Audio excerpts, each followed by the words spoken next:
At that time when I grew up, there were probably three churches in Ypsilanti: Second Baptist, Ypsilanti, the church that I grew up in, and the Horns did as well, and Brown Chapel, AME, and it was Mount Olive Church of God in Christ. And it was a community where people just looked out for one another. Um, um, and it was a community where you grew up and you were exposed to like doctors, lawyers, dentists, educators, principals.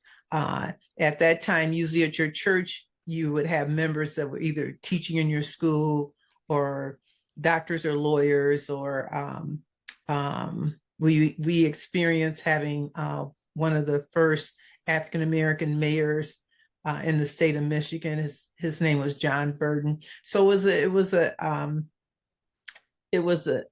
community where it was very self-sufficient. You know, barbershops and stores and um, business people, business owners.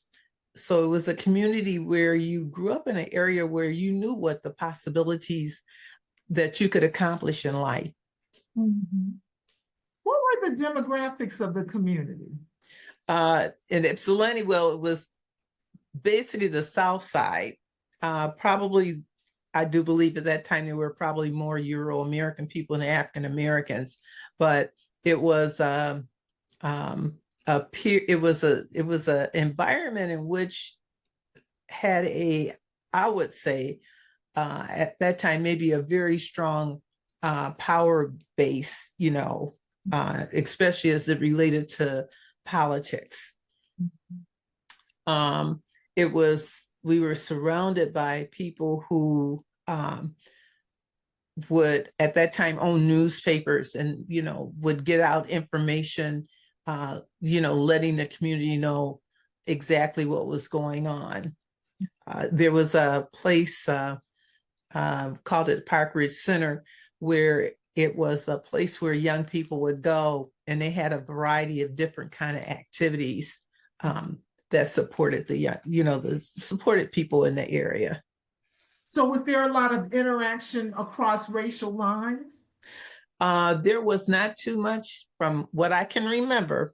It appears that there wasn't a lot of interaction across racial lines, except for when, speaking for myself, except for when I ended up going to middle school and high school, was probably one of my most interactions with people of a different color. I had very close relationships with neighbors. So, you know, you have some that are a little quirky, but the Horns' backyard lined up with our backyard. So we were on Harriet Street and they were on Frederick Street.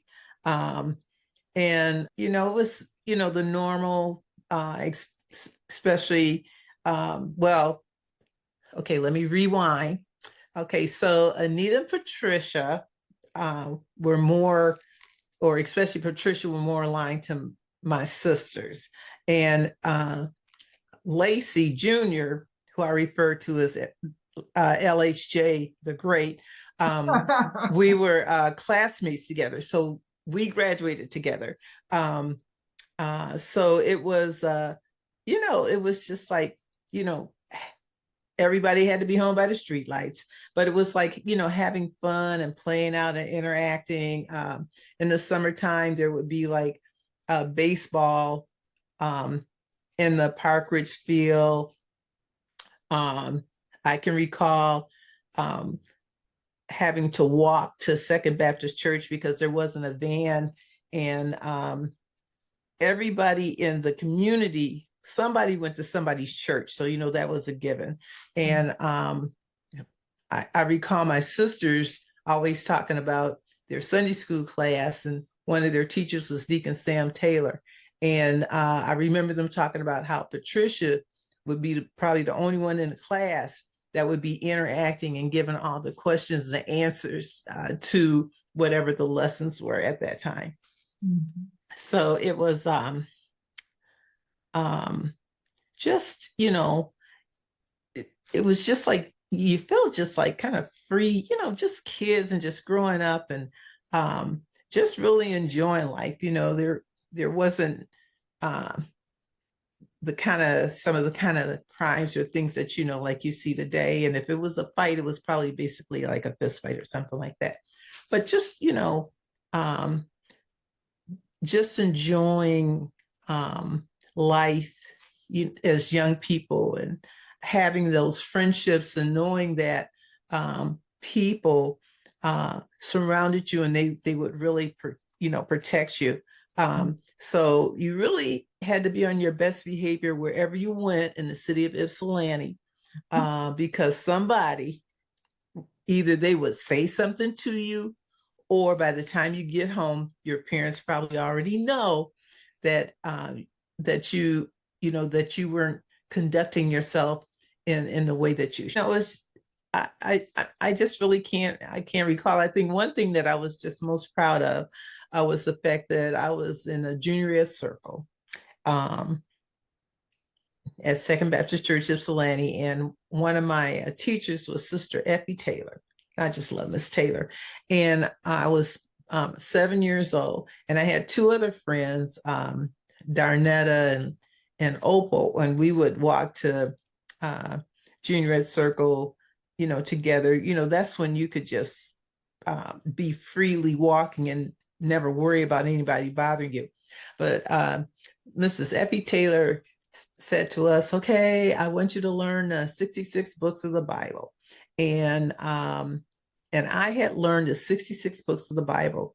And Miss Taylor gave me a little cross. I wish I had held on to it closer. And I felt, most proud of that.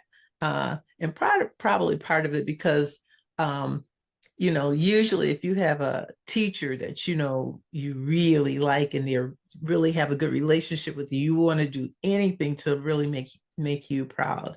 So that's something that I can, recall as something, I would consider as something as like a fun memory growing up.